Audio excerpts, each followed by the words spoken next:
Сәлеметсіздер ме достар? Егер жаңалықтарды алғашқылар қатарында білгіңіз келсе, арнамыздағы подписаться және де бір ғана лайк тимесін басып, видеоны соңына дейін тамашалаңыздар. Елге автобусға отырыңдар деген министр мінген көлік құны 40 миллион теңге. Экология және табиғи ресурстар министрі Зульфия Сүлейменованың қандай көлікпен жүретіні белгілі болды.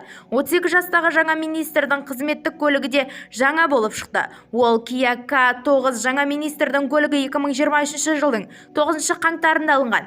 Ол тағайындалғанға дейін сатып алуға тапсырыс берген. Бірақ министр бас тартқан жоқ. Мысалы, Бағдат Мүсін менен Марат Бекетаев кезінде мұндай қымбат көліктен бас тартты. Көліктің жақсы екеніне дау жоқ. Құрметті министр ханым, қоғамдық көлікке отырудың экологиялық пайдасы зор екенін көрсетуді өзіңізден бастаңызған дұрыс деп жазды Майс Астана Сити. Бізді тамашалауды жалғастырыңыз және достарыңызға бөлісуді ұмытпаңыздар.